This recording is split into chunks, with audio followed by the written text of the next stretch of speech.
Welcome to another edition of the Morning Briefing. I'm Jeff DeForest, along with Mike Lubie Lubitz, and the question of the day waxes very Shakespearean, Lubie. To hedge or not to hedge? That's your question of the day. That's the question. We knew that Shakespeare was a sick, degenerate gambler, and probably that's what he was weighing out when he said, to be or not to be. It was to hedge or not to hedge. And here's where we sit with that after last night's baseball action, in which the improbable happened. Was Philadelphia not primed for a celebration last night, Mike Lubie Lubitz? I don't know if you caught the beginning of the ball game last night between the Phillies and the Arizona Diamondbacks, who we have a little sniff of an interest on at 50-1 prior to the postseason. We've been talking about this, how impossible it is, and we did literally throw in the towel, man. It was Richard Steele time. We had somebody come in and try to step in and stop it right there. Stop this nonsense. You're never going to hit this bet. Never in a million years. You may as well, get a copy of the classifieds and get a job, because if gambling is the way that you think you're going to get through life, you're finished, my man. It's over, Johnny. It's over. I mean, you may as well be in Rambo 4. It's over. But here, out of nowhere, you talk about Man of La Mancha, to dream the impossible dream. The Diamondbacks, against all odds last night, against the Philadelphia Phillies, who have Aaron Nola on the mound. He's throwing that stinking knuckle curve of his like he was Bert Hooten back in the day.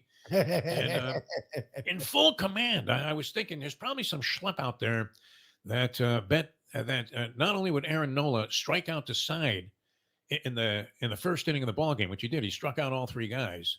But in between, it was sandwiched around a 2-out base hit. So there's probably some, guy that took this action in Costa Rica somewhere in the jungles that just fell out of a tree.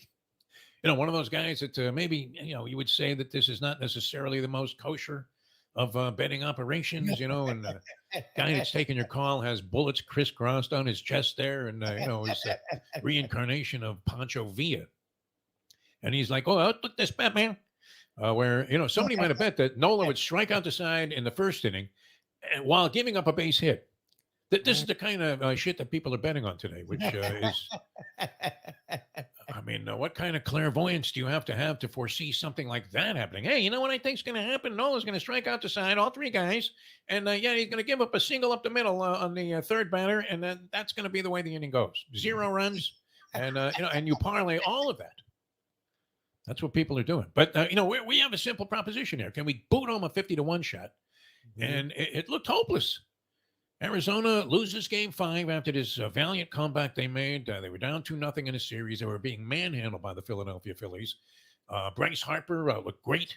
We, for years, have been trying to make the argument about whether or not he was overrated. It did seem that way to everybody but Scott Boras, who was saying he's worth every penny of that $470 million they paid him, even though he's only hitting .227. You could have got this out of Pumpsy Green. You don't need to be paying Bryce Harper all this money, but he's distinguished himself with MVP years, and he comes back from Tommy John surgery on his elbow, plays first base. All of a sudden, he's like Moose Scarron in there. He knows what he's doing. And hitting the ball really hard. All of the Phillies were just mashing the ball. Castellanos was doing great. And that crowd, would that not be the definition of an intimidating baseball crowd? Oh, yeah. It's like college football. Like, that crowd's nuts. They're standing up the whole game. They're throwing cheesesteaks at the umpire here. You're blind as a bat. Like Donahue, you buffoon. They booed Darren Dalton's son at the father and son game because Dalton was only hitting .248 that year. Incredible. These are unforgiving fans that are just immersed, entrenched in Philadelphia Philly mania. They had the Eagles in the Super Bowl a year ago. Anybody seen the second half? Still can't believe it. I'm in Atlantic City. That is Eagles territory, right? You're talking about being an hour away. Yeah. All of the sports books are just inundated. A complete influx of Philadelphia fans. There's one guy like in a Mahomes jersey sitting off in the corner there, and nobody was paying any attention to him because he had already had the crap beaten out of him several times, and they couldn't have left there any more disappointed. Carried out in body bags from casinos all over Atlantic City as Kansas City rallied in the second half. So there's a frustration there, and the Phillies were in the World Series last year, had a chance to win it. Couldn't quite get over that hurdle, and ended up, as an also ran, in the 2022 season. Here they are right back there, looking like they're ready to have the celebration. I'm sure the champagne was in the clubhouse there. Oh yeah. Dave Dombrowski, he would leave no stone unturned, even though I'm sure he also is well aware that anything can happen in Major League Baseball. And it did. Arizona dominates the game. And now, so we sit here on the threshold of a game 7, and the question arises, to hedge or not to hedge? Only to you. You want a double hedge. Well, here's the thing about hedging. All right. And a lot of people think it's just a wimp maneuver, that you're gutless, that you shouldn't even be involved in wagering of any kind if your instinct is to hedge off your bets later on. But if you're getting 50 to 1, okay, so you come up to a game tonight, the Philadelphia Phillies, Arizona Diamondbacks. Toss up, right? I mean, you could flip a coin. Who's going to win this game? Does anybody? Yeah, I mean, it's game 7. Outside of home field advantage, I mean, does anybody have any distinct edge? And we've seen the Diamondbacks now have broken through in that. They silenced the crowd last night. We're in command of that ball game virtually the whole way. Somehow, well, from early on, we're never really threatened, and they win the game 5 to 1 to set up a game 7. So, is it possible that they can win this? For sure. The pitching matchup, they have that guy whose name we can't pronounce. I think it's Fat. Pfaadt. Is that not fat to you? It's a weird way of fat, but yeah, it's probably fat. It's probably fat. Yes. This is Terry Forster. It's a fat tub of goo. I mean, that's the way that you would, if you were going to say, hey, this guy is fat. Is Daniel Vogelback fat? Yes. Yeah. Yes. Pfaadt. He's fat. So this rookie who had a really good outing last time, he's going to be on the mound for the Diamondbacks. So all of their hopes resting on a guy that they probably would never have thought that they were going to have to count on. Here we are. It's not like they're throwing Gibby out there, Bob Gibson, for game 7. And Suarez, Ranger Suarez, is going for Philadelphia. A toss-up there. One guy had an earned run average. Is this postseason? No, this is for the entire year. Fat was 3-9, 5.72 earned run average. That's a blood alcohol level for a guy who's a raging drunk. They pull, they pull Bob Huggins out of the car, and he's got a 5.72 that he's blowing. Blow right in here, Bobby. No, don't worry about it. We'll be able to bury these records here. You may have to sit out a couple of games at West Virginia. What did they suspend him for? 1 game? He's driving around at 3 in the morning with a blood alcohol level that looked like Xana Bayul. Unbelievable. And they let this guy go. But nonetheless, that's not encouraging, is it? In spite of the fact that he had the outstanding outing last time around. So crapshoot. So would you lay off? You would have to lay $155. Let's say you had 100 theoretically, Lubie. Yes. Say you had 100 on the Arizona Diamondbacks at 50 to 1. Mm-hmm. Would you lay off $155 in that just to get your money back, or is that a gutless, wimp, pussy-like maneuver? What do you think? Oh, it's both. Yeah, look, I agree. Why not? Because if you do it, and let's say you lose that money, that means Arizona's moving on to the World Series, and you have a chance at what, 4,800 now, I guess. 4,900. You still could win if you don't hedge off anymore in the series. So, which you're going to hedge. If you're hedging there, you're going to hedge again. But sure, you want to win something for being right to this point. But even if you hedge, that's fine. Let's say you're now between both series hedging 200. So if the Arizona wins, you win 4,800 and lose. Yeah, what's wrong with 4,500? You wouldn't have bet them at 45 to 1? You'll win 200. Okay, I agree with you, but it still is also gutless and gutless. Yeah, you're right. There's no justification for it whatsoever. We have a number for you if that's what you're going to do, and it'd be 888 admitted, and not to admit that you're a degenerate, sicko, losing gambler, but to admit that you're a gutless pig. Exactly. I've talked myself out of it, Louie. There, thank you very much. There you go. I'm going to save the stick. Philadelphia wins; they win without me. You know what? Fuck the Phillies. Exactly. That's going to be my thing tonight. Every out that's made, I'll be standing up, leaping out of the chair there off the couch and screaming, "Fuck the Phillies! Fuck the Phillies!" 50 to 1. I mean, it's always tantalizing to think about the possibilities there. It's almost like hitting the degenerate Powerball at that stage, because you were right about something that everybody else thought was an absolute impossibility. Now, the other series, the Rangers were able to prevail last night. They beat the Astros. They beat the shit out of the Astros. Good. in that ball game. They were never really in much doubt. It was 4-2 at one point. The Astros looked like they were staging an early rally. I think it was the third inning, and Scherzer was on the mound. He's sort of developing grouper lips, is he not? Max Scherzer? Yes. Does he Age not is have that thing going? age is not. He's not handling age well, on and off the field.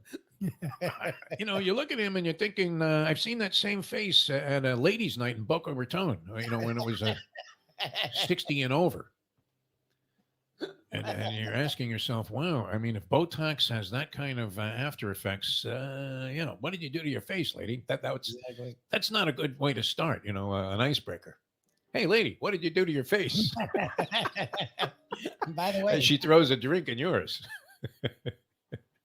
Yeah, some of these plastic surgeries, have gone to the point where, as you would have, a comedian say, your face looks like a Tupperware dish, right? What was that, Phyllis Diller, I think, a long time ago? oh, Jesus. Had so much stuff injected into her face that, people were, packing like vegetables into her face, sealing them off. But the Rangers, that was good. I mean, it triggered Dusty Baker, I guess, announced his retirement from Major League Baseball. Good guy, Dusty Baker. Hard not to root for him. You had everything going the Astros' way after they had dropped the first two games at home in that series. An oddity. I don't think it's unprecedented, but all 7 games were won by the road team. Wow. So, talk about betting underdogs. You could have, I think the Astros might have been favored in some of those games that were played in Arlington, but nonetheless, you would have been cashing a big ticket if you just said, hey, I'm sticking to it. I'm going to bet the road team. And, you were, cashing every night as that had to be, a somewhat limited result with the road team winning all 7 games of a 7-game baseball series. So the Rangers sit there waiting the outcome of this game tonight, which we are desperate in favor of the Arizona Diamondbacks. Because it would be nice to be able to talk about this a while longer. People are probably thinking, hey, I hope you lose tonight, DeForest. And take Lubie with you. Well, they're like, there was Monday Night Football. You're like, yeah, but they're in the middle of the LCS. Yes. Well, that was improbable also. Because, and does one game get a guy off the hook for a reputation that you would say is less than flattering? Which, and Kirk Cousins, for some reason, is always discussed as if he was Johnny Unitas. Which, he's taken great advantage of the whole, franchise tag thing and free agency. Yep. Nobody has cashed that. Neil O'Donnell was the master of that. Yes. Neil O'Donnell, who would seldom, if ever, play for the team that he signed with, still managed to get fat free agent contracts year after year after year with the franchise tag thing coming into existence. And no one's had taken more advantage of that than Kirk Cousins, who was among the highest paid quarterbacks in the league. Is he a bad quarterback? I don't think so. I mean, immediately, you say Kirk Cousins to just about anybody, and their immediate reaction is, Kirk Cousins sucks. But he doesn't suck. That's the thing. He's in. It's not true. He's in. It just isn't. Overall, I mean, the guy's all right. Yes, would you rather have Kirk Cousins quarterbacking your team or be the Raiders with Brian Hoyer right now? Oh, no. Kirk Cousins is like that 15 to 20 range. Not good enough to win you Super Bowl, but not bad enough for you to suck and go get a good quarterback. However, what was true, if you wanted to make the case that Kirk Cousins sucks, is his legacy on Monday Night Football, where he is just the ultimate in terms of losers. Yes. You're a loser. I think he was something like 2-10 in Monday Night Football games. Just a horrible record overall. And 2-10 on Monday Night Football. So last night he throws for 378 yards, a couple of touchdowns. This Jordan Addison comes out of nowhere. He's great. I mean, literally steals a ball from a 49ers defensive back and takes it into the end zone. The Vikings were somewhat in command of that game all the way, but as is the case in all NBA games, all NHL games, it seemed to come down to that final minute when they've yanked the goaltender and then it's helter-skelter at one end of the ice. And they got 6 on 5. Unbelievable. And how many times did they come close if they don't score that game-tying goal to actually, I mean, they're just ramming pucks right up the goalie's ass. So we see this as the end game in virtually all professional sports. And yet there was San Francisco in an excellent position to come back and win the game. Yes. Where they hadn't exactly distinguished themselves as being one of the top teams in the league all the way through. And Brock Purdy, who many people want to also equate there with Johnny Unitas, throws a couple of goofy picks at the end of the game. Yeah. And that was that. Minnesota prevails there. But Cousins, do we change our opinion based on this one performance? Because he was semi-brilliant last night with his 378 yards and a couple of touchdowns. Does he get off the schneid for being a complete failure in big spotlight games like the Monday Night Football game usually is? I mean, it'll help his reputation, but playoffs. They were 13-3 last year and lost to the Giants, as we see, are not good, and that's who they lost to in the playoffs.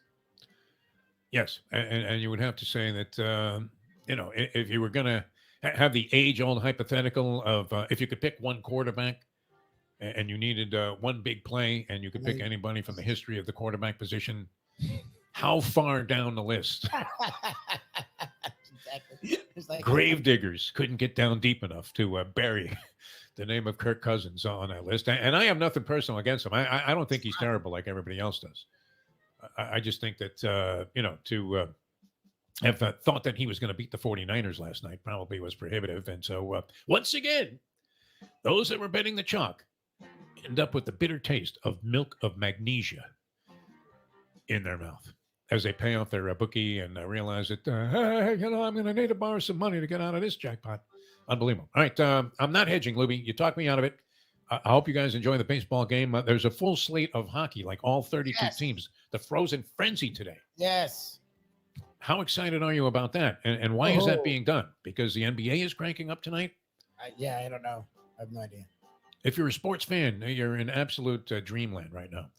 Yes. 32 teams in the NHL all playing today, and a couple of games to trigger the beginning of the NBA season, both going to be nationally televised. Nuggets at Lakers, or Nuggets hosting the Lakers. Yep. And the Warriors and Suns. Nice. This Adam Silver, I mean, you don't think he dabbled a little bit into the schedule making? Hey, this is just arbitrary. We're going to start with 4 of the marquee teams in the league going against each other. Surprised this isn't a tournament, winner take all. And they don't play like twice tonight. As the two winners square off after the match up and play again. All right, we'll see you next time on the next edition of the Morning Briefing. For Mike Lubie Lubitz, we're gonna let all of our eggs sit in the basket of these snakes tonight, and hope we somehow. It seems impossible, doesn't it, Lubie? Mm-hmm. Seems impossible that these guys could come back from the 3-2 deficit, go to Philadelphia, win 2 games, but that's what happens. You need this kind of serendipitous luck if you're going to cash at 50-1. For Mike Lubie Lubitz, I'm Jeff DeForest. Thanks for tuning in today's edition here on NoFilter.net of the Morning Briefing.